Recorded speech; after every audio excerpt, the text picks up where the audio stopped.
Welcome to week 2 of A Course in Creating, and we're going to move through some of the exercises from this week. So the first exercise that we're going to do is to look at those blocks and those places of resistance that are sometimes really unconscious for us, and see if we can move and shift our mindset around really getting into alignment with the things we actually want to manifest. So the first thing we're going to do, if you don't have already, get a pen and piece of paper, notebook, whatever you write on. I like to use a pen and paper because there's something, I think, kind of spiritual about actually pressing ink to a page. And if you didn't get a chance to watch the video on our Facebook group about exercise and movement and swirls and doodles, it's kind of interesting. It wakes up both sides of our brains to support us in creativity. So if you have your piece of paper and your pen, I want you to give you 2 minutes to really write down your desired outcome. To set those intentions in the same way that we set intentions in the beginning of the course with our divine. This time, just really put in, if money were no issue and you knew you couldn't fail, what would your life look like? What are the things that your heart really calls for you to do or be? And as an example, I would say, I would really love to be financially and physically in the best shape I've ever been. And I would also like my brand to be international. Those are just like 3 things I know off the top of my head. And then I could drill down into those 3 things and get even more specific. Don't limit yourself. I'm going to give you 2 minutes to write those down. So here you go. I'm going to look at my timer.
Okay, just 30 seconds more, writing down your intentions, your desires, your dreams. Now we're going to take the next minute to really look at the fears and resistances around those ideas that you've just written down. So I basically want you to write down why, and you're not going to like me for this, why this will never happen. And they're thoughts that we've thought already, so my why will this never happen is, I'm 51 years old. If I'm not in shape by now, this is never going to happen. I never like math. This is never going to happen. I don't really care about my finances that much, or else this would have happened already. So those are some things, as far as a national brand goes, I have no clue how to do that. So just get really ruthless with those thoughts and those feelings that have been plaguing you around why this will never happen, and go ahead and write that all down for a minute. And here we go.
move on to the next part of this exercise. So we wrote down what are the dreams and desires, what are the optimal outcome, and then we wrote down why this will never happen. And now we want to take a moment to argue back.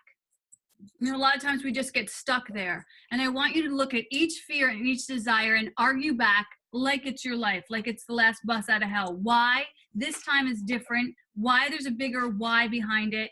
And you know, really, you know, argue back to your fears. Just, you know, sometimes we're not taught how to argue or stand up for ourselves or to, you know, fight our case. And so this is your opportunity to fight your case about why this is going to happen. And let's take another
Okay, so we're gonna share some of this if you feel comfortable sharing your intentions, what your fears were, and how you argued back.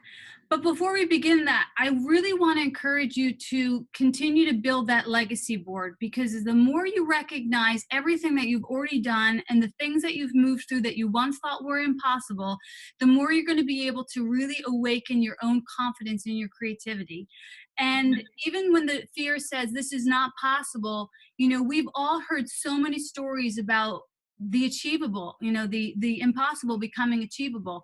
And I put a video in the course of Dr. Tara Trent, who was one of Oprah Winfrey's favorite people. She's actually coming to LaGrange this week. She wrote a book called The Awakened Woman, and it's just coming out. I think it's going to be spectacular. But here's a woman who was a young girl in an abusive situation in a poverty-stricken tribe, and the women from the Heber Foundation came and said to her, you know, what would you do if, you know, if money were no option and you knew you couldn't fail? And she said, I would become a doctor in America, and I would help the people of my tribe out, specifically the women. Her father wouldn't let her go to school. She was brilliant. The teacher came to her family and said, please let her go to school. She was doing her brother's homework. Her father said no. Instead, he married her off when she was 13 years old. She had 3 children, and she was in an abusive relationship. But she held true to her intentions by writing them down on a piece of paper, and her mother said, bury them under a rock. And she would go out to that rock every single day. That rock is kind of like your own legacy board, you know, to like put your dreams in that, to know that behind all of those amazing things that you've created is still that same woman that's so capable of creating those things. So against all odds, the universe was just for her, because she spent so much of her consciousness and focus on this is going to happen. And ended up achieving all of those things that she set out for. She got to United States. She was still in that abusive relationship, but what happens over in South Africa was not going to happen here, and they ended up deporting him.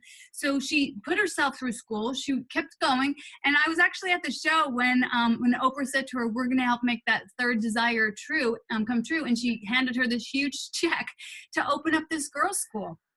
And she's still moving forward. Now she has this beautiful book. So I know that sometimes the ego's voice is really loud, but you know, when you surround yourself with people achieving the impossible, it makes it more possible for the rest of us. So in that spirit, I would love to hear if anybody wants to share their dreams, their fears, and then how ridiculous their fears are in regards to arguing back.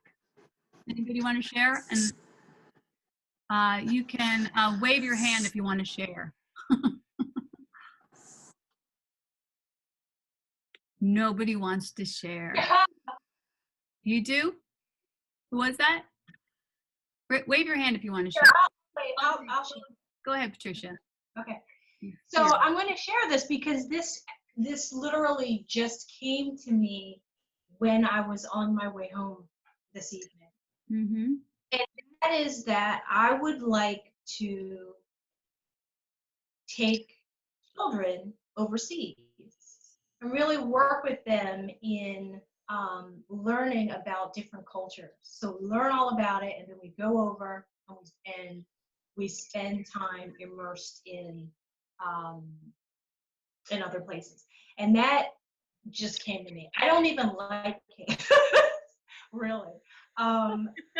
Didn't want to have them, but this has definitely come forward as something. And so I have no idea of how to do it. And my argument for it is basically that if it's put in my heart by the divine, then it'll work it out. Yes. So I don't know. This is brand new, hot off the press. Yeah, that's awesome. That's great. But you're a traveler, so that kind of makes sense. And Right. Like you said, you know, Dr. Tara Trent didn't know how to fulfill all those things. And I'm not going to say that the road was easy for her, but within that desire, everything needed to manifest that desire comes with it if it's supposed to get done. So I do know that for sure. So you can stay in the curiosity of it and just begin to ask for time to support you, you know? So does anybody want to share that section before we go on to our next? I want to set up a Course in Miracles community commune, the Big Sur area in California, teaching yoga and meditation courses. Also hooked up with a horse therapy ranch that works with abandoned horses and abandoned people from the prison system in Central California. Wow, that's great. And that's it. What was the fear that came up around that?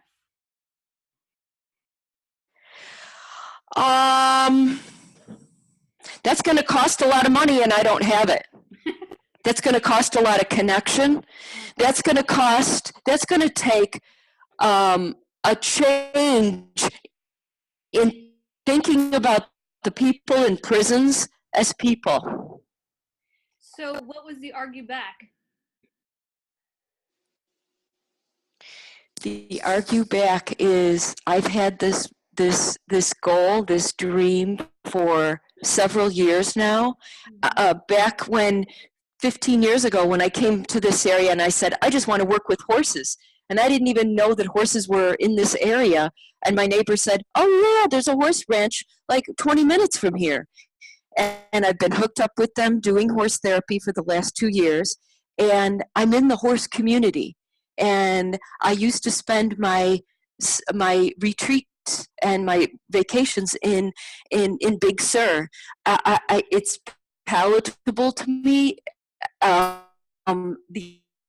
other thing is I've been in the inner city for over 10 years, and I promised myself that I would go back. But this time, fully supporting myself emotionally so I can do the big work. And the big work is is making sure that when people get out of prison, they don't go back to the same situation they were in before. Well, the thing I love about I know this that it's going to happen because Go ahead. The thing I like because about I've held fast to this dream. yeah, is that it's connected to a big why. So it's almost the big why is so big that it's almost like, why not? Like, you know, like who can argue against that, you know? And it's so specific.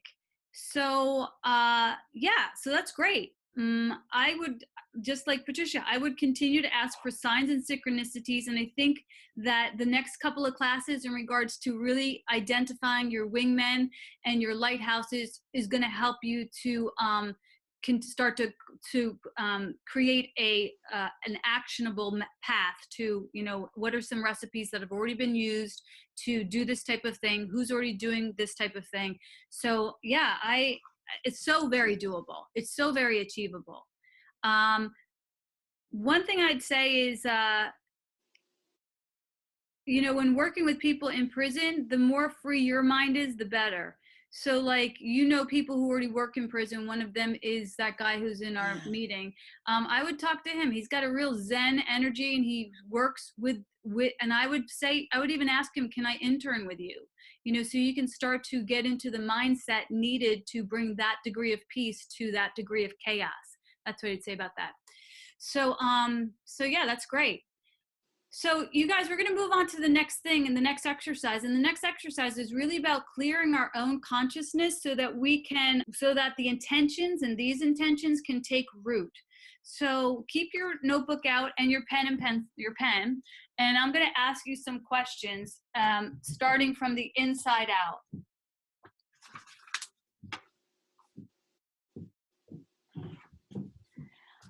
And the first one, we've already talked about it a bit, but the more you can get clarity around this first question, the better, and then we'll go into the rest of the questions. So the first question for clearing our consciousness is your relationship with your higher power.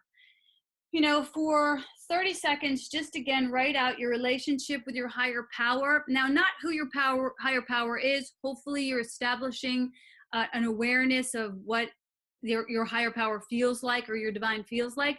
But this is more or less the relationship. What is your relationship with your higher power? Is it to the degree that you're happy? Do you feel like it's sporadic? And if it is sporadic or disjointed, or someone you just go to, like Sally Ann calls her higher power sometimes her Santa Pope, you know, who you just go to for help, you know? And if you have that kind of relationship and it's not as intimate as you would like, is it because you're too lazy? Is it because you're too independent? Is it because you're too busy? Is it because you're too capable? Is it because you're maybe too controlling? Is it because there might be some anger? Is it because you're too suspicious? Listen in to any other, if those are right for you, or if any other reasons that you haven't fully committed to a continuous relationship with your divine. Just think about what are some of those characteristics that prevent you from being consistently committed to your divine relationship.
The next question is around your thoughts. What is your relationship with your own thought patterns? what do you obsessively fear? Where do you find yourself in judgment or intolerance? How great is your need to be right? And do you spend more time pre-planning your misery or your, places where you want to control a situation or pre-plan, making sure that it goes your way? Or do you spend more time pre-planning your happiness? So just take a look at your thoughts, how you're working them. Are they having you? Or are you having them? And specifically, where are the places that you're in judgment and intolerance?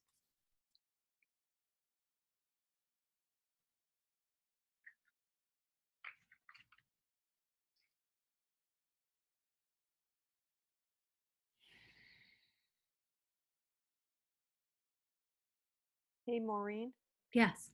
move your camera so that we see your face. Oh, Thanks. what were you looking at? Were you looking at my boobs? Yeah, I loved it, but I have to write now. There I am. Okay. Sorry. Ah, thank you, Allison.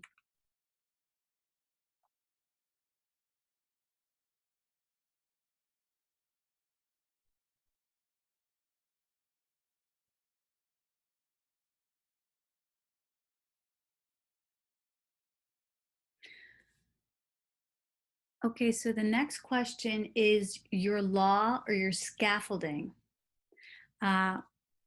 This is your scaffolding or your law. What are the bones of your life? What are the cold, hard facts and numbers? And are you at peace with your own math?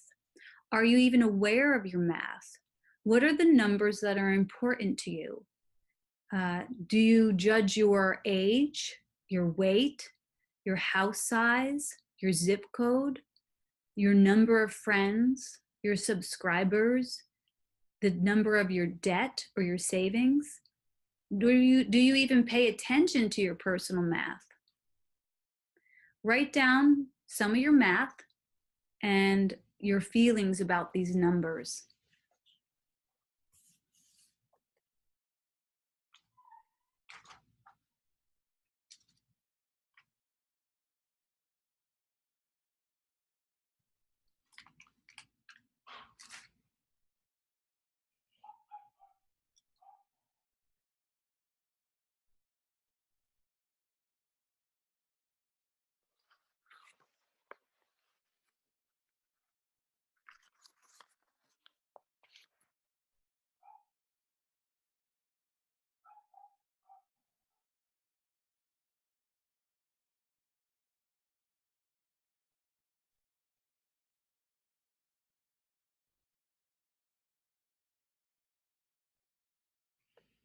Your math could also be how many years you've been doing a specific thing or how many years you've been desiring to do a specific thing.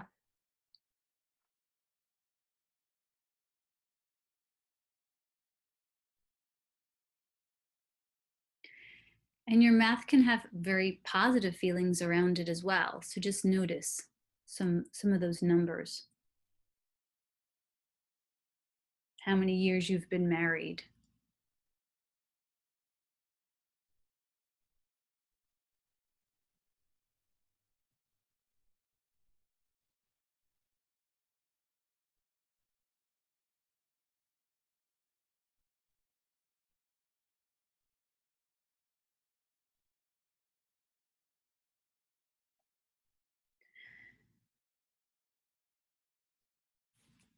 So the next question is the love.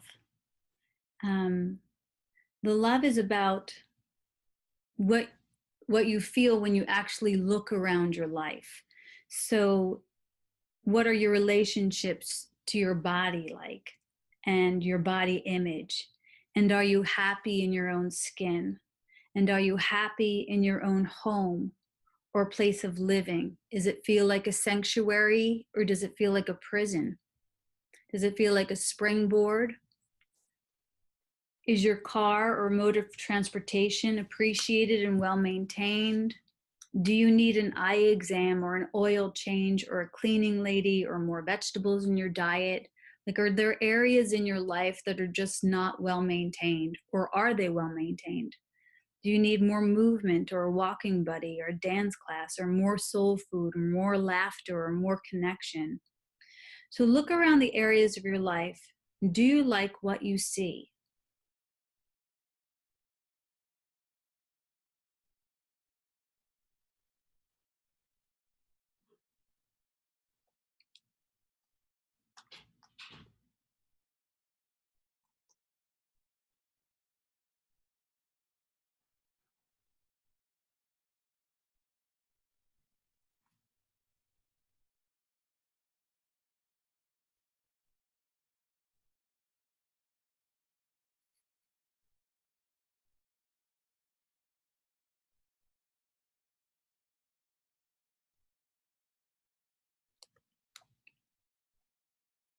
The next question is around your communities. How have you cast your life? What do you notice about your family, your friends, your neighbors, your tribes, your clubs, your churches, your charities, your creative circles? Are you surrounded by excellence? Do you love the ones you're with? Is there ebb and flow in all of your relationships?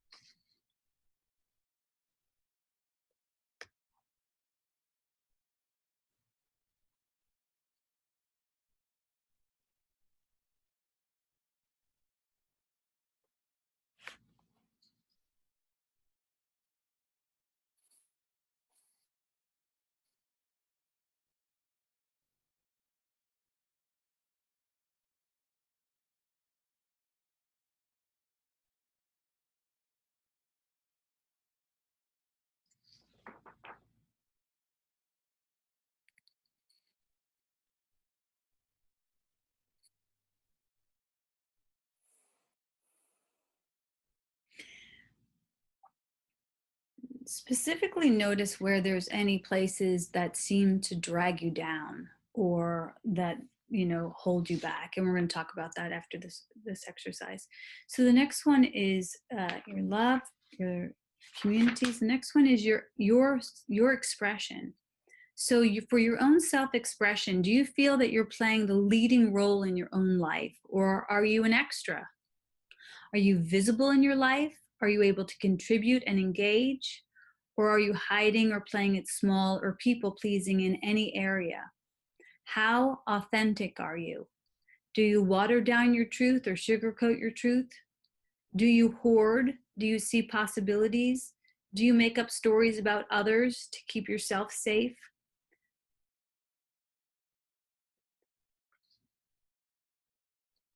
Or where do you extend and where do you share from the overflow?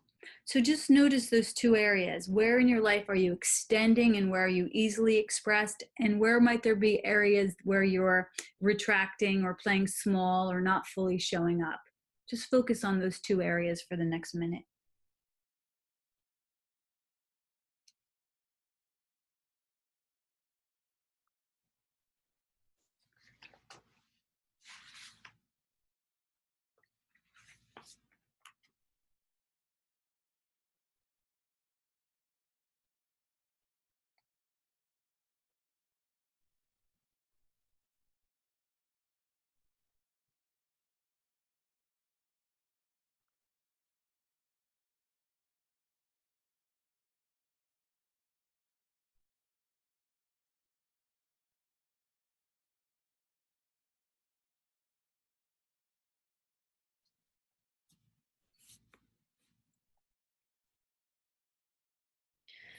So sometimes in looking at these areas and looking at what's working and not working, there's two aspects of blocks, two types of blocks that are pretty common. One I call barnacles and the other I call static conductors.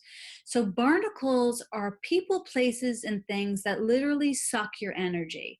And sometimes we do them, we think of it as self-care, or we think, well, it's good enough, I don't want to change it. But just go ahead. I mean, if you haven't figured out a few barnacles in those areas and some more come to mind, just jot down some people, places, or things that might be vampires or barnacles that are sort of just like, it's hard to give up. Sometimes you feel like you might be related to these people, places, or things, or it's just a bad habit that you don't feel like it's ever going to go away. So just write down any barnacles that come up for you in regard to those areas. You don't have to give them up just yet. Just maybe write a short list of them.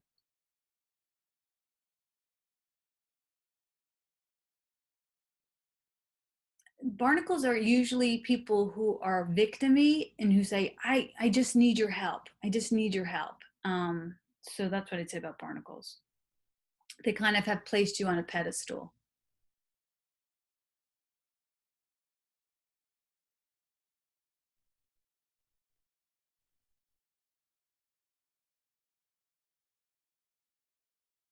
And then the other area is static conductors. And static conductors are usually really blocked artists who have really mistaken creativity for drama. You know, so people who just love to churn up the drama, and you know, they sometimes have a big personality, but these also can be not just people, but places and things that that cause distractions or dramas in your life that have nothing to do with creativity. So these are people, places, or things that that can make you confused. You know, so for me, a static conductor was alcohol. You know, it made me really blurry. I lost time with it. It just wasn't, it didn't serve me, and it made me fuzzy and not really sharp. So sugar does that to me sometimes. Certain relationships that are really shallow or gossipy, I can get really confused. Facebook can do that, you know what I mean? So places that make you feel confused or blurry or drunk, these are static conductors. So just jot down any places that make you feel confused or off kilter.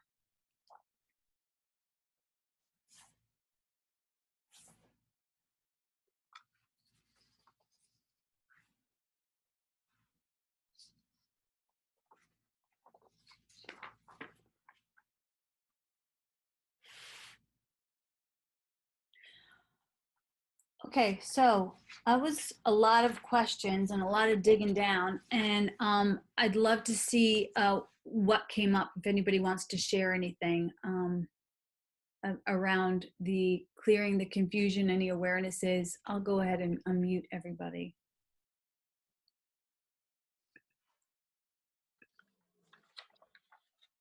And does anybody want to share on what came up in regards to static conductors or the or barnacles or the exercise? I'll share. Okay. Hi, Deb. Oh, Deb, are you sharing? Yes. The static conductor really reminded me of gossipers. You know, that really, I just really just kind of fade away when people start talking about others or any kind of negativity that revolves around something that can be resolved just by not talking about it.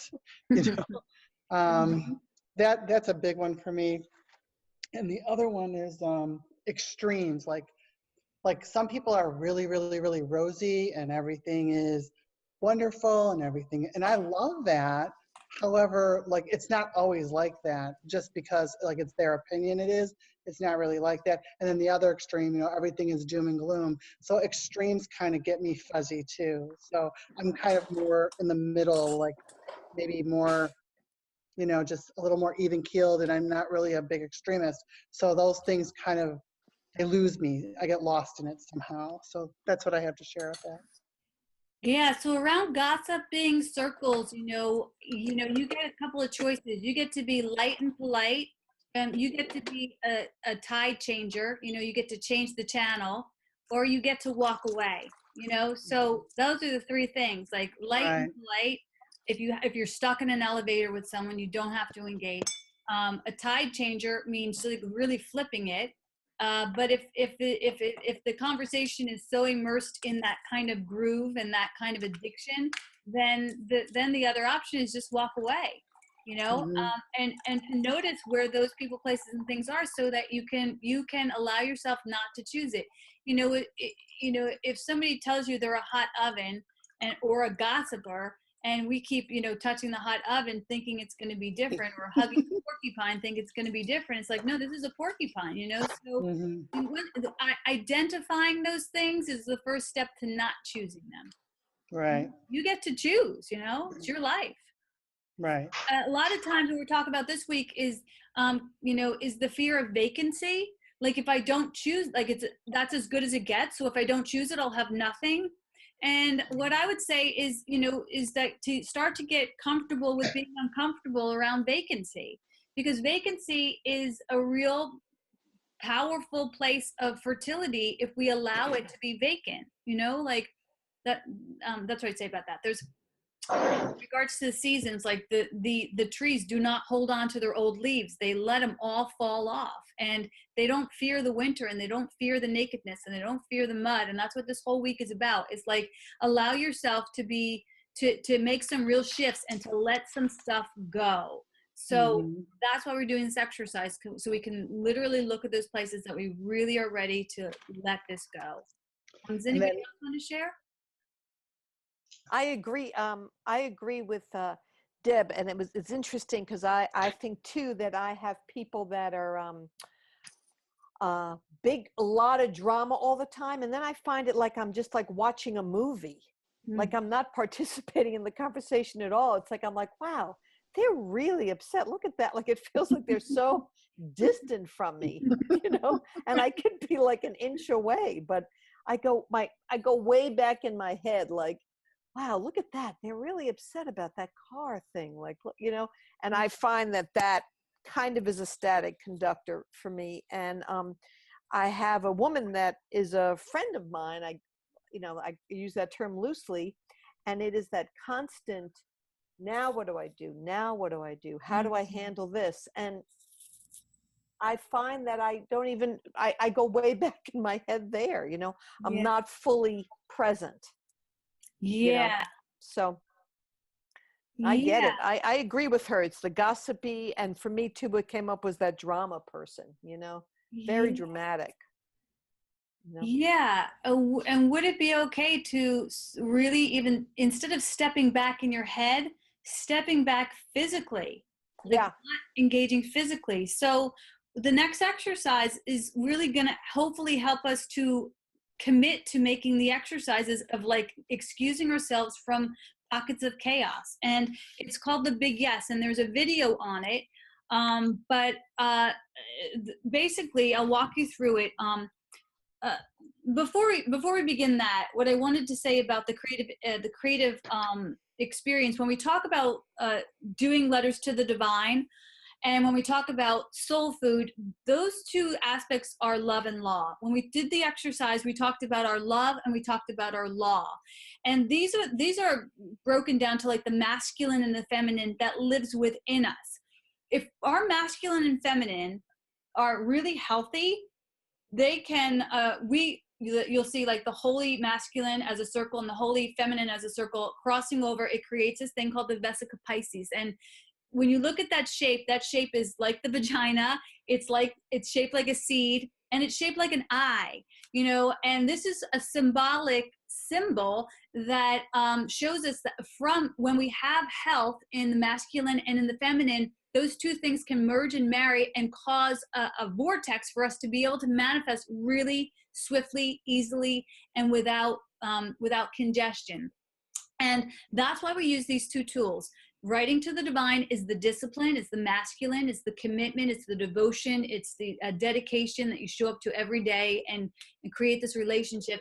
And then the soul food is about the juicy, fun, loose love. Now, what I'll say about those two aspects is that the law should be lean, really lean, because a little law goes a long way. And the love should be lusty and really juicy. So the more you move into these two tools, think about those two aspects. Think about getting your law really lean and not putting a whole, like, so as an example, when I was first called to do this church, I had no law. I had no idea how to do the law of creating a community. And so I was propelled by the juiciness of the love. Like, I'm going to do this and it's going to be juicy and loving and a creative, fun loving community. But eventually I had to put law in. I had to start writing a newsletter. I had to start putting out Facebook ads. I had to start, consistently showing up. I had to put logistics down about how we were going to run the service. And the thing about the law is if it gets too lawful, it can drain all the joy out of it. So keep your law lean. You don't need a lot of law. A little law goes a long way. You do need it, and it needs to be strong and lean, but don't get crazy with too much law, because that will kill off creativity in a real fast way. So does anybody have any questions about those two things, love and law? Okay, great. I do have a question about the soul food. Should we make our list of soul food and then just make sure we're incorporating it in our lives every day? Yeah, absolutely. Post on the Facebook page, write down things that you're doing. The more, you can never get enough of that. So whether it's a NIA class, which Mary and I went to this week and it was awesome, or if it's just like getting a notebook and doodling, or, writing out, getting out with the horses, whatever it is. But yeah, just participate in it as much as possible. So do we participate on Facebook and like where we're posting comments?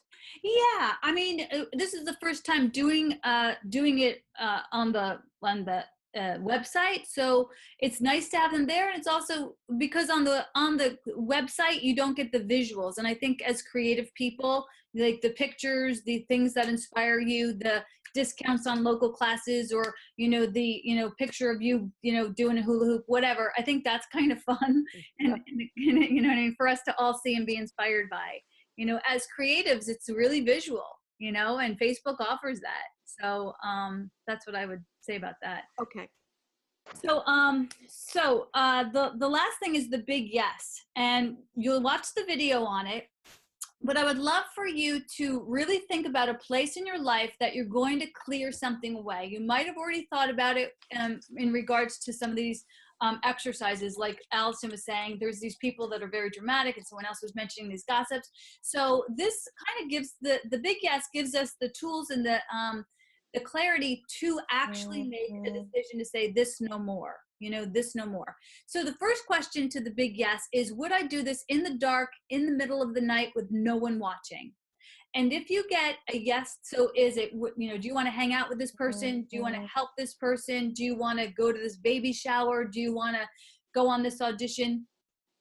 Do you want to help out with this film? Do you want to teach A Course in Miracles? Whatever the invitation is. And I would actually do this week, sort of in a very militant way. Every invitation that comes your way, put it through this big yes structure to make sure that you're using it and that you're including yourself in your own life. So the first question is, would I do this in the middle of the night, in the dark, with nobody watching, that I love this so much? So if that's a yes, you get 50% of the circle colored in. The next question is, am I being paid for this? So this is not a place to talk about bartering or, maybe I'll get paid down the line, but literally, am I being paid for this? And that's just a yes or no. And if it is a yes, you fill in 1/4 of the circle. Now, a lot of times people get confused about this question, or they don't even ask this question, am I being paid, or is there a budget for this? Because we have not actually entertained what our rates are. So I'm sure there's a ton of things that you guys do for free without ever putting a price tag on it. Like Allison, I know you work and you do a lot of things, but what would it look like if you were to put a price tag on it? What would you charge somebody that you didn't know to do this? And I don't think, in regards to math, that women are taught to literally put a price tag on the value of their time. If you don't know what the value of your time is, what you can do is do some sleuthing. Go around to other people who do that job and ask, or check out what their rates are, so you can sort of see what the market will bear. And I would do that for your own homework. Anything that people are asking you to do, Maureen, Kathy, if somebody asks you to paint a mural, if somebody asks you to donate a picture, or, any of us, what's the actual math behind it? Because I think a lot of us get blurry in that area. So am I being paid for it is the second question. The third question is, am I going to learn something new from this invitation? And not just something new, but something new in regards to the thing that lights me up. So hopefully, I would do this in the dark, in the middle of the night with nobody watching. Hopefully I'm going to learn something new around that. So let's say I got an invitation to teach A Course in Miracles, and I love doing that. But if it's a town away and they're not going to pay me, am I learning anything new? Not really. Like I could do that in the dark in the middle of the night with nobody watching. So that would be a place where I'd say I'm not learning anything new. If it were for, let's use Maureen, if she was going to do, if she was invited to go do a mural that's a huge mural on the side of a building, and she's never painted on the side of a building in a public area, and she would do it in the dark in the middle of the night, and they're not going to pay her, but she is learning something new of how to paint outside on a strange new element or on a brick wall. So that would be something that she's learning new. The next question is, will I be around or connected to other people who will be able to hire me for what I do? So that's a valuable thing, to be connected in community and to allow yourself to shine in a specific area. So if somebody's offering you a spotlight in an area where you don't know this whole new group of people, that might be beneficial. And what just came to my mind was Maureen invited me to do a peace rally over in Hinsdale. First of all, I would do it in the dark and in the night, no watching. There wasn't money, but I met a whole new group of people that I didn't know, and I got to shine in a way and offer my gifts in a way that was very gratifying, and so that was cool. And did I learn something new? Yeah, I never did a peace rally before, so so now if somebody asked me to help lead that, I could be a bit more confident. So that was a big yes for me. If I had done peace rallies before, here's the one caveat that can help move a sort of warm yes to a big yes, and that's the miracle question, which is, do I temporarily have more where one temporarily has less? So I could have asked that question, like, is this a moment where I temporarily have more, and they like, this was a group of people who were all volunteers, all coming together for this awesome, moment, and it was a miracle moment for me because I could temporarily do that. Now, if by chance I become famous for doing peace rallies and everybody wants a piece of me, I might say, no, I already did that. I already did that temporarily. Like, so if people were asking Maureen to paint pictures all over, cities, and she already, did it one time for free, then it would behoove her not to keep the door open. Like, she could know that she's already fulfilled that miracle moment. The key word is temporary. I think that sometimes we forget, that we're not God, and that, that we can continue to roll out the red carpet without actually putting any guidelines around it.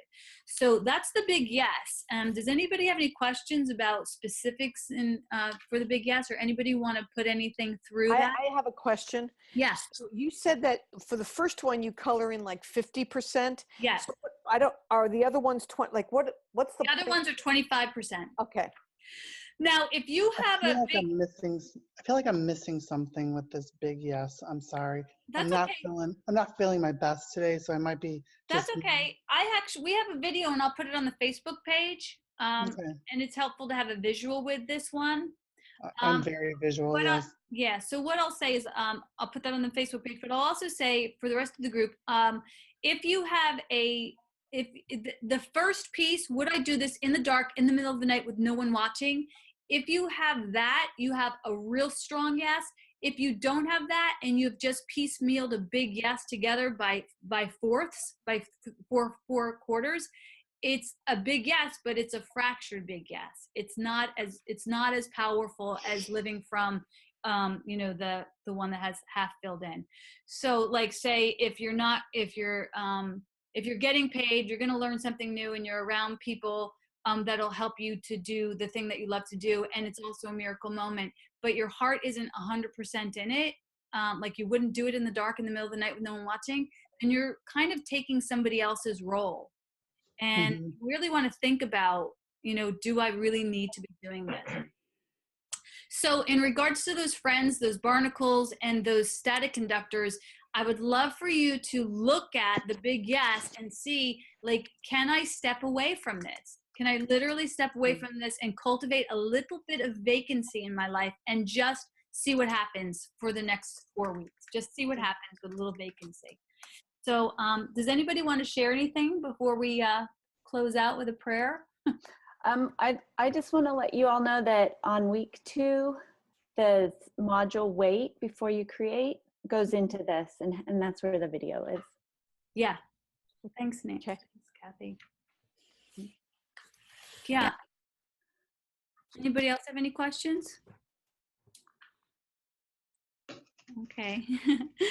Well, this was fun having you guys here. If you want to post all those things on our Facebook page as well, we can keep the conversation going there. And just know, like, watch that video of Dr. Tara Trent. I think it's really inspirational, and to know that the dreams that you have, as Patricia said, they are coming equipped with everything you need to fulfill them. And think about that legacy board, all of the things that you didn't know how to do that you already did. So I would even say, like, on the back of your legacy board, write out that dream that has yet to be fulfilled, and think of your legacy board as that stone that Dr. Tara Trent used to write her dream underneath. And just, continue to know when you look at that legacy board, you're also pulling forth that new desire. Okay? I think that's fun. Well, thank you guys for being here tonight. I'm going to go ahead and put this into prayer. And the prayer that we're going to do is the prayer of Jabez. If you don't know this, it's also in the curriculum, and I'll post it on our Facebook page. But it says, God, that you will bless us all indeed, that you will expand our consciousness, that your hand will be with us, and that you'll keep us from fear, so that we can manifest our good, and greater good, and so that we cannot cause pain, not towards us or not towards another, or not towards impending or keeping from the world the good that's supposed to be birthed through us. So I just give thanks for the expanded consciousness. I give thanks for all the tools needed to manifest them, and I give thanks for the miracles. And I release these words into the powerful energy of God's love that has already said, yes, yes, yes, my beloved, yes. I let it be, and together we say, and so it is. So it is. Amen. And so it is. Okay. Good night. God bless. Good night. Thank you. Thank you. Bye, everybody. Bye. See you all on Bye-bye. Facebook. Okay.